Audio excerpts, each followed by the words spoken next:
Hello बच्चों, all exam preparation channel में बहुत बहुत स्वागत है। तो बच्चों, आज मैं फिर से एक नया वीडियो लेकर आई हूं और यह वीडियो बार वर्क असिस्टेंट एग्जाम और यूटीसी के लिए बहुत ही उपयोगी है। इसके साथ साथ बच्चे जो लोग पहली बार मेरे इस वीडियो को देखें वो मेरी प्ले लिस्ट में जाकर अन्य वीडियो को भी देख सकते हैं और एग्जाम की तैयारी कर सकते हैं। तो बच्चों, यह वीडियो एक मॉक टेस्ट पर आधारित है और 5वां पार्ट है। तो वीडियो स्टार्ट करने के पहले मैं आपसे एक ही बात कहना चाहूंगी, अगर यह मेरे वीडियो आपको पसंद आ रहे हैं तो प्लीज लाइक करें और शेयर करें ताकि अन्य बच्चों को भी पता लगे, उनको भी एग्जाम में फायदा मिले। और सब्सक्राइब करें और बेल आइकन जरूर दबाएं जिससे जो भी नया वीडियो बनाऊं वो तुरंत ही आपको प्रोवाइड हो जाए। तो बच्चों, पढ़ते हैं। यहाँ पर पहला क्वेश्चन है, महात्मा गांधी ने 1903 में दक्षिण अफ्रीका में डैश अखबार की स्थापना की। पहला ऑप्शन है इंडियन ओपिनियन, दूसरा ऑप्शन है हरिजन, तीसरा है भारतीय वक्ता, चौथा है भारत समाचार। करिए ईमानदारी से ताकि आपको भी पता लग सके आप कितनी तैयारी कर रहे हैं। पहला है इंडियन ओपिनियन, दूसरा हरिजन, तीसरा भारतीय वक्ता और चौथा है भारत समाचार। करिए, मैं टाइम देती हूं।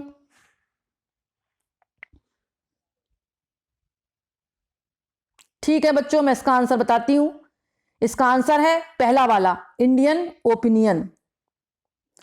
नेक्स्ट है बच्चों, भारत के लिए समुद्री मार्ग की खोज किसके द्वारा की गई थी। पहला है कोलंबस, दूसरा एंडरसन, तीसरा वास्को डी गामा और चौथा है विलियम बेंटिंग। क्वेश्चन को पुनः रिपीट करती हूं, भारत के लिए समुद्री मार्ग की खोज किसके द्वारा की गई थी। पहला है कोलंबस, दूसरा है एंडरसन, तीसरा है वास्को डी गामा, चौथा है विलियम बेंटिंग। करिए आप लोग, पहले सेम करने की कोशिश करें।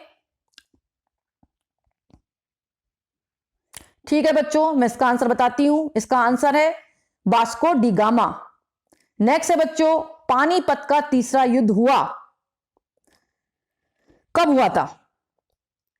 1761 में, दूसरा ऑप्शन है 1760, तीसरा ऑप्शन है 1763 और चौथा ऑप्शन है 1762। करिए आप लोग, पानीपत का तीसरा युद्ध हुआ कब हुआ था। 1761 में, 1760 में, 1763 में और चौथा है 1762 में।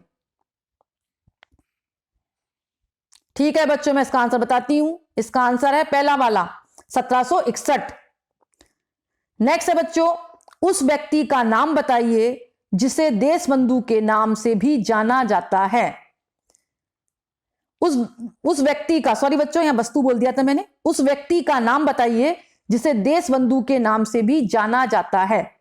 पहला है एस राधाकृष्णन, दूसरा ऑप्शन है जी के गोखले, तीसरा ऑप्शन है चित्तरंजन दास और चौथा ऑप्शन है मदन मोहन मालवीय।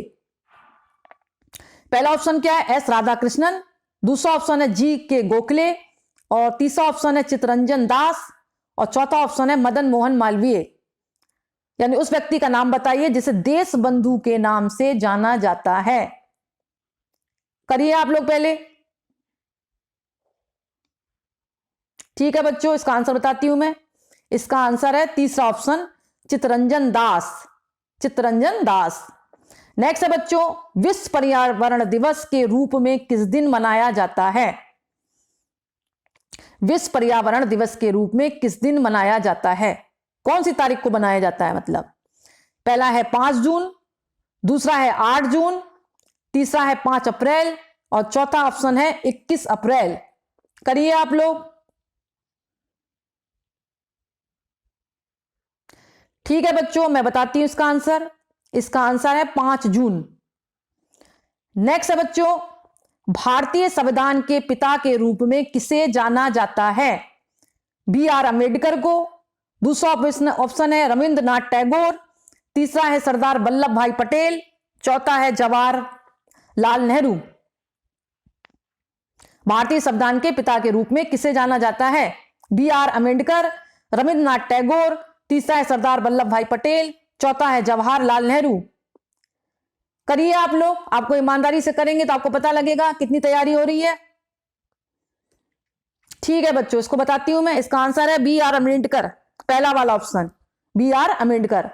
नेक्स्ट है बच्चों, नोबेल पुरस्कार पाने वाले पहले भारतीय कौन थे? Rabindranath Tagore, CV Raman, mother Teresa और अमर्त्य सेन।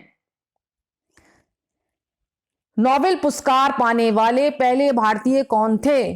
पहला ऑप्शन क्या है? रविन्द्रनाथ टैगोर, दूसरा सीवी रमन, तीसरा मदर टेरेसा, चौथा अमर्त्य सेन। करिए आप लोग।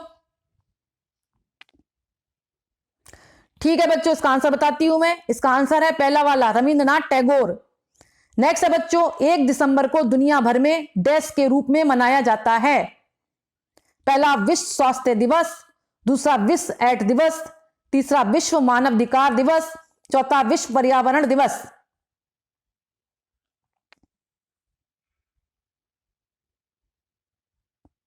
पहला विश्व स्वास्थ्य दिवस, दूसरा विश्व एड्स दिवस, तीसरा विश्व मानवाधिकार दिवस, तीसरा है विश्व पर्यावरण दिवस। करिए आप लोग। इसका आंसर है दूसरा वाला, विश्व एड्स दिवस के रूप में मनाया जाता है। नेक्स्ट है बच्चों, किस भारतीय राज्य में साक्षरता दर सबसे कम है? पहला बिहार, दूसरा राजस्थान, तीसरा अरुणाचल प्रदेश, चौथा ऑप्शन है ओडिशा।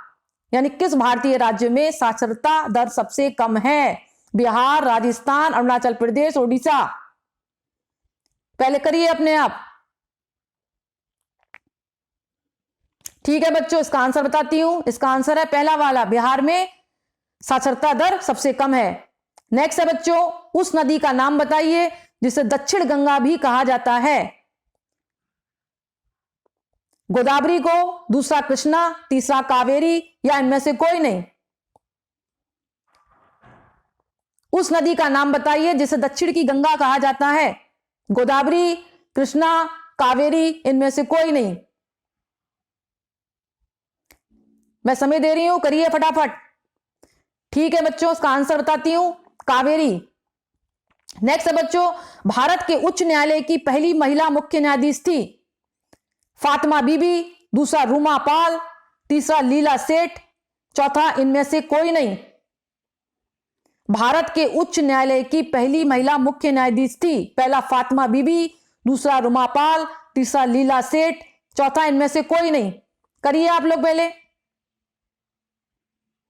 ठीक है बच्चों, इसका आंसर बताती हूं। इसका आंसर है लीला सेठ। नेक्स्ट है बच्चों, निम्नलिखित में से कौन सा वर्ष भारत में अलेक्जेंडर पर आक्रमण करता है? 323 बीसी, दूसरा ऑप्शन है 324 बीसी, और तीसरा ऑप्शन है 326 बीसी, और चौथा है 328 बीसी। यानी निम्नलिखित में से कौन सा वर्ष भारत में अलेक्जेंडर पर आक्रमण करता है? पहला ऑप्शन था 323 बीसी, दूसरा ऑप्शन था 324 बीसी, और तीसरा है 326 बीसी, चौथा ऑप्शन है 328 बीसी। करिए आप लोग। ठीक है बच्चों, इसका आंसर बताती हूं, 326 बीसी। नेक्स्ट है बच्चों, भारतीय रिजर्व बैंक का मुख्यालय किस स्थान पर है? कलकत्ता में, न्यू दिल्ली में, तीसरा ऑप्शन है मुंबई में, चौथा चेन्नई में? इसका आंसर है मुंबई में। भारतीय रिजर्व बैंक का मुख्यालय मुंबई में है। नेक्स्ट है बच्चों, जन गण मन भारत की संविधान सभा द्वारा भारत के राष्ट्रीय गान के रूप में निम्नलिखित में से किस वर्ष में स्वीकार किया गया था? क्वेश्चन लंबा है, समझने की कोशिश करें। जन गण मन भारत की संविधान सभा द्वारा भारत के राष्ट्रीय गान के रूप में निम्नलिखित में से किस वर्ष में स्वीकार किया गया था? पहला ऑप्शन है 24 जनवरी 1950, दूसरा ऑप्शन है 24 जनवरी 1949, तीसरा ऑप्शन है 13 अगस्त 1948, चौथा ऑप्शन है 22 जनवरी 1947। करिए। ठीक है बच्चों, इसका आंसर बताती हूं। इसका आंसर पहला वाला है 24 जनवरी 1950 में। नेक्स्ट है बच्चों, फॉरेस्ट कवर के तहत किस भारतीय राज्य का अधिकतम क्षेत्र है? फॉरेस्ट कवर के तहत किस भारतीय राज्य का अधिकतम क्षेत्र है? पहला महाराष्ट्र, दूसरा मध्य प्रदेश, तीसरा अरुणाचल प्रदेश, चौथा केरल। समय दे रही हूं, अपने आप करिए पहले।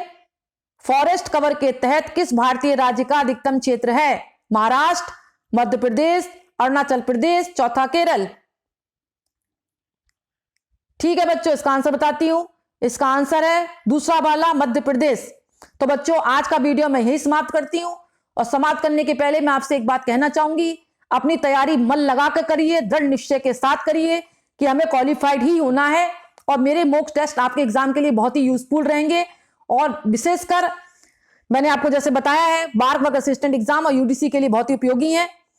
और आप जो है 21 फरवरी को एग्जाम होने वाला है, इसलिए आप मन लगाकर जल्दी से जल्दी इन मॉक टेस्टों को पढ़ें।